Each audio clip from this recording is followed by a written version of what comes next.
So welcome to part 7 where we'll explore the next episode. I figured out a way to get us to Haiti. But first off, Murray here's playing one of these old models. Yeah, remember these? Yeah, they're pretty old, aren't they? Anyway, time to go. To Haiti. Oh yeah, and looking back at some old stuff, but more importantly, Haiti.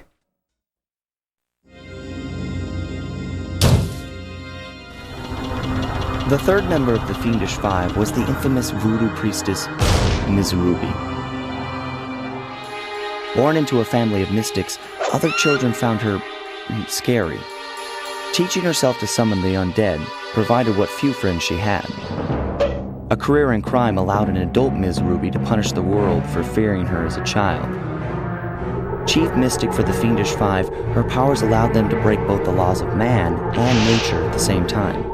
Yet despite the whirlwind success of her youth, she managed to slip into obscurity. Last known sightings claim she headed out of civilization and deep into the Haitian jungle.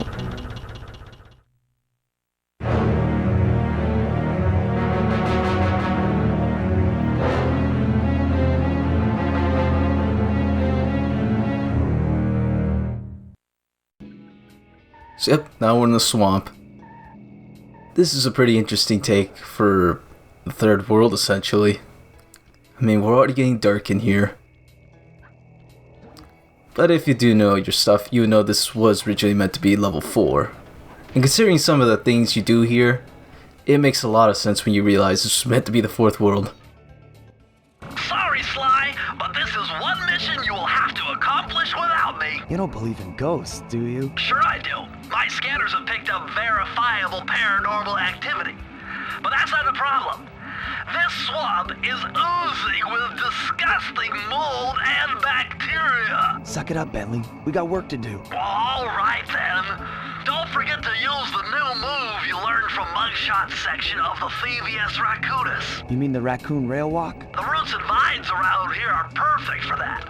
All you gotta do is Jump and hit the circle button. especially where you see the bark has been worn away, and where it's super slick from icky slime and moss, you'll rail slide like a skater grinding pipe. I'm liking it. So yep, the rail walk and rail slide. Or raccoon rail walk, rail slide, sorry. Gotta be technical with the descriptions here. But yeah, these are new moves that you got from Mugshot. Another common move you'll see in this series. Interesting fact is that even though it probably seems they didn't program them, you know, as it to be unlockable moves, but they are unlockable moves. Apparently if you cheat the game, then you'll, the game will activate some sort of protection where you can't learn the mandatory Thievius Raccoonus moves. So they actually do kind of work as unlockables. So yeah. Of course, if you know certain issues that arise from this, then yeah, you might realize why it's not, you know, good to cheat. Anyway, here's an interesting thing you could do with the decoy here. Yeah, just watch as I attempt to attract you. Yeah, look at this.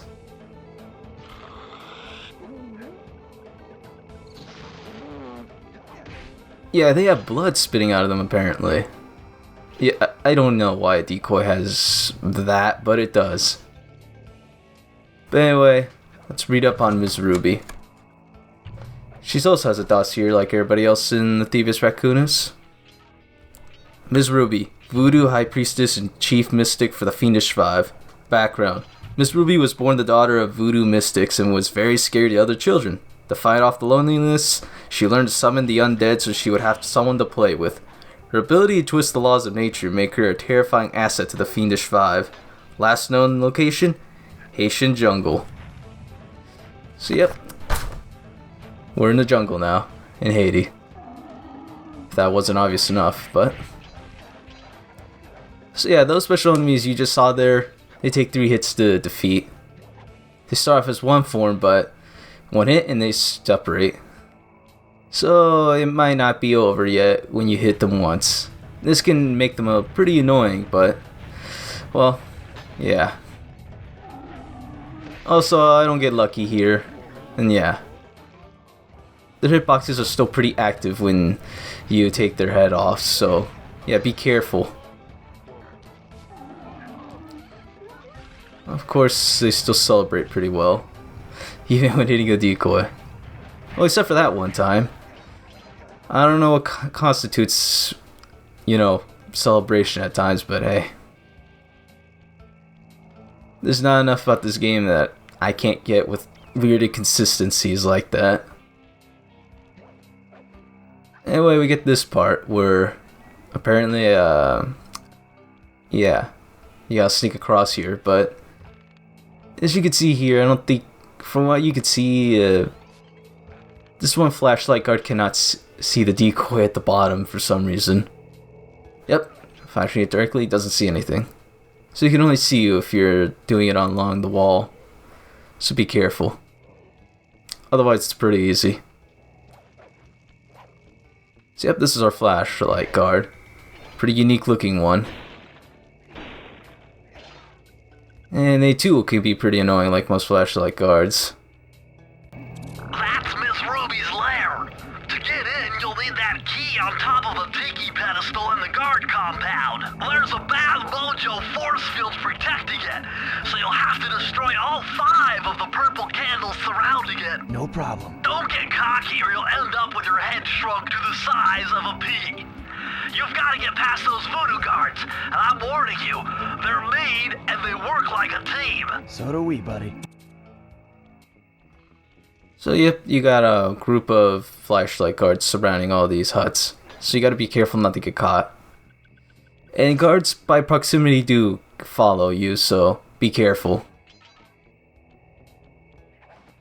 And of course, as you can see, there's the key, but it's protected by voodoo magic, so there's no getting that.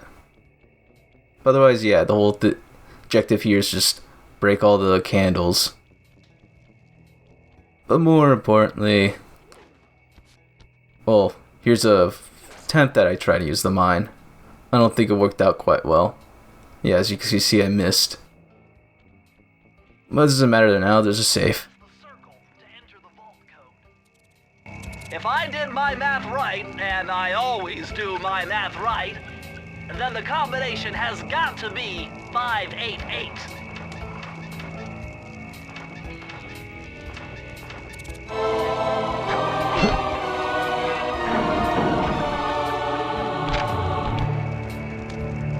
Electrified! Kelly McCooper's notes on how to harness the electromagnetic field created by a rolling raccoon. Now your raccoon roll move will really pack a punch. Plus, it should give you a nice tingling sensation. Okay, that was weird. But yeah, your roll is now electrifying. Which means you now harm anyone you roll. Which is useful for time trials if you want to hit, harm certain enemies without having to lose speed. You've done it! The Mojo force field is down, and you can steal the key! Yep, you basically kill everyone if you take the candles out. But that doesn't matter now. They know voodoo, therefore they're bad.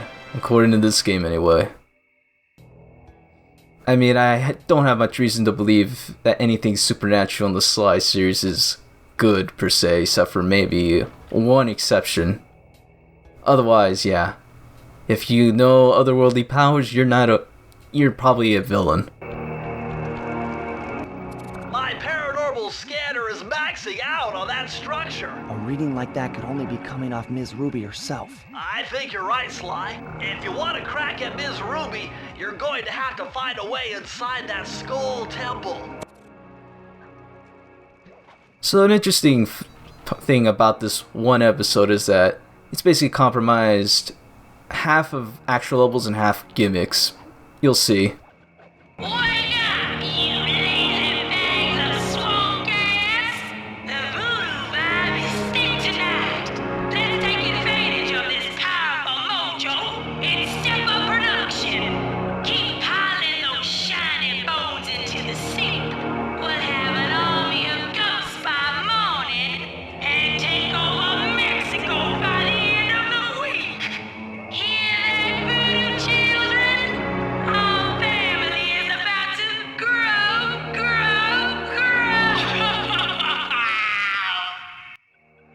Oh, that doesn't sound good.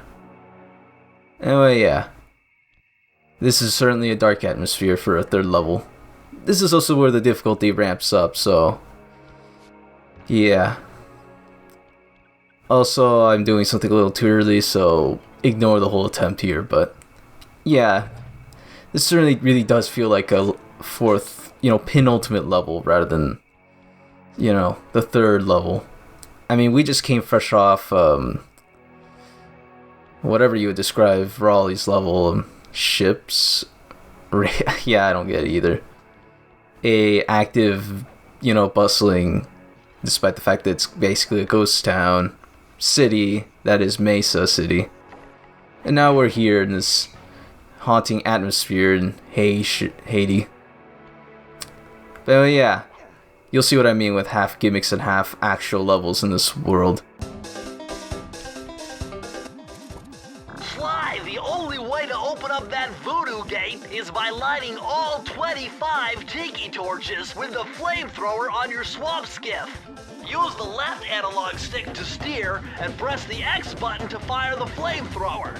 Oh, and one more thing.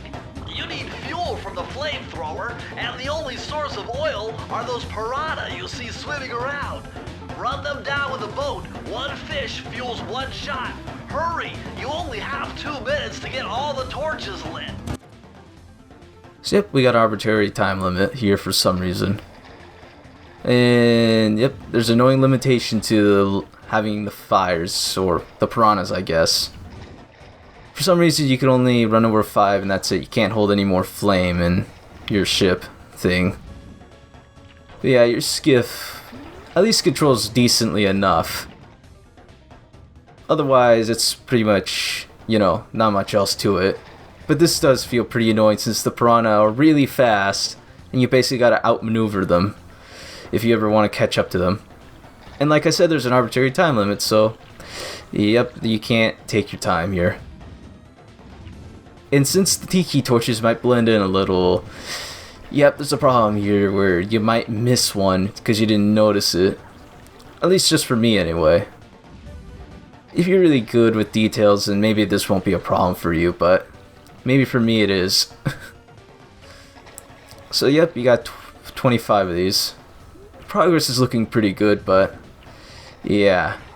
This can get pretty tight sometimes when it comes to finishing the level. Luckily, I haven't failed in a long time, so yep.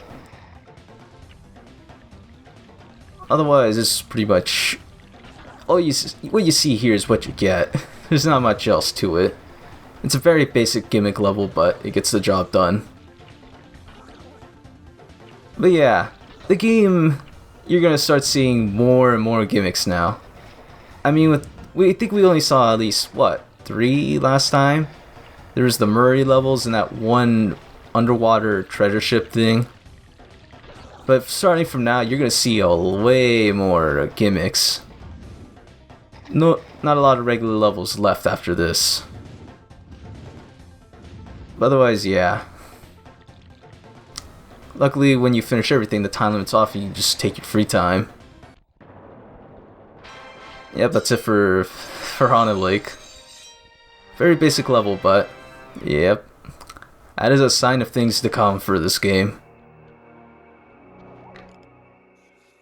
So we're going to move on to the next level. An actual regular level. And judging by what my video line says here in Sony Vegas, well, timeline. Ugh. Yep, there's only one more level after this. Once again, I actually use the special abilities you get. You can obviously just sneak around him and hit him, but you can do this. It works pretty well. But of course, there's a reason you never see those stuff return in later games. Oh, and as you can tell here, the music's reused from Police HQ, which is strange. Even the fighting themes changed.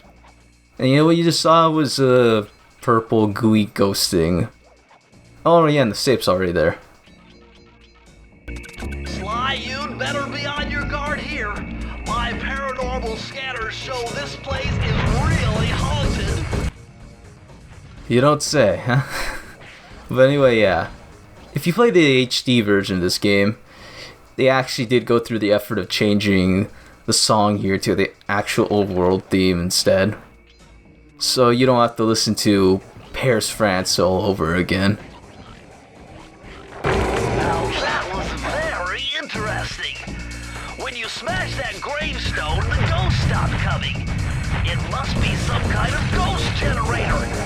Maybe if you smash them all, you'd be safe. So yep, you get the idea of how the ghosts are gonna work. They infinitely respawn unless you take out their spawner, which is that grave tombstone thing. And until you break it, they'll keep coming back. I'm not sure if they even give you coins, or at least if they when they're infinitely respawning. But yep, they are pretty annoying, so they're just there to be a hazard, and they don't do much else. They're pretty easy to take out otherwise, but they're still pretty annoying later on in the actual gimmick levels.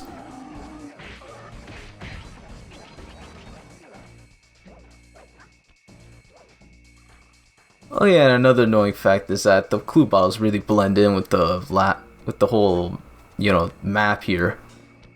And if you miss one here, you gotta jump down here and you gotta backtrack all the way. And if you have to backtrack, that means you have to do everything all over again. So be careful if you miss a clue bottle here. They can really sneak up on you sometimes. And as you can see here, I was forced to deal with the ghost before I could, get the clue bottle. And this is where the fast ability comes into play. You can circumvent waiting for these with the fast ability. So it's one useful feature. Too bad it only returns once, and I believe they don't ever, bring back the... Well, I guess they do, but they don't use it often anymore in the later games.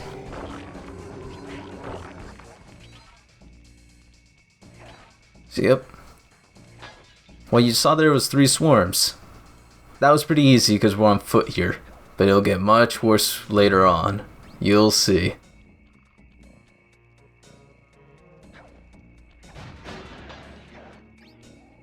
So, yep. If you ever have to backtrack, you have to go through all of this. I mean, not the left side, of course, but... yeah, you have to go through all of this again. Luckily, the time fast ability, time speed or whatever, works pretty well. And yep, here's a weird one. Don't go at max speed with your, when you're going across the wall. If you hold the analog stick in a certain way, you will be able to go through without going too fast and hitting the lasers. But here you'll have to go even slower. Yeah, the way I move gives you a good idea, doesn't it? And now that they're gone, if you ever have to backtrack, you can just use time speed to go through that. At least they did invent, something that'd make backtracking less painful.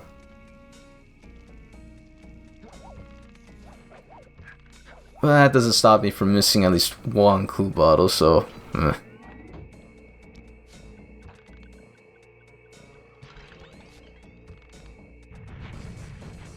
Yeah, it took long enough to work, huh?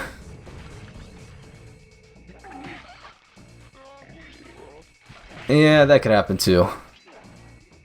There's a reason I don't really like those specific enemies that much.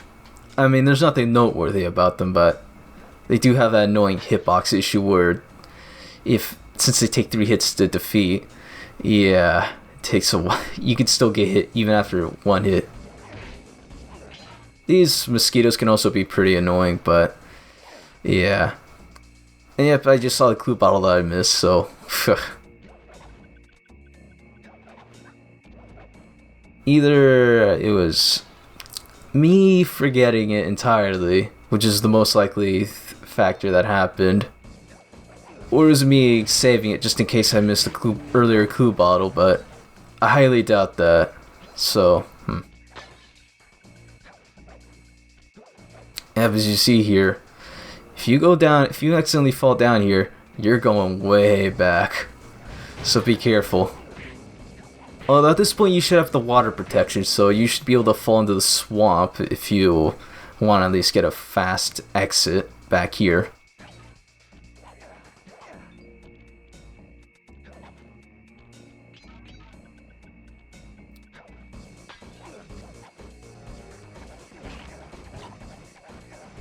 See, we're already at the end of the level here. More ghosts. Yeah, as you can see here, they don't... Doesn't look like they drop coins. At least not often.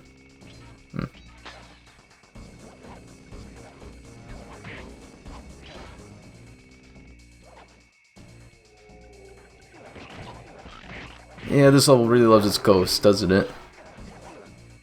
As I keep saying and saying, it only gets worse here.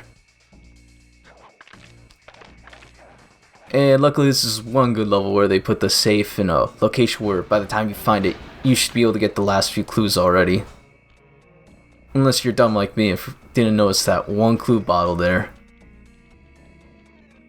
Luckily, editing could save the day.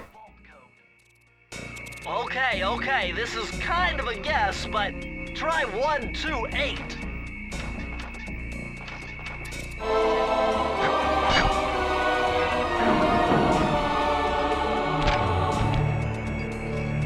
Ah, a more modern entry.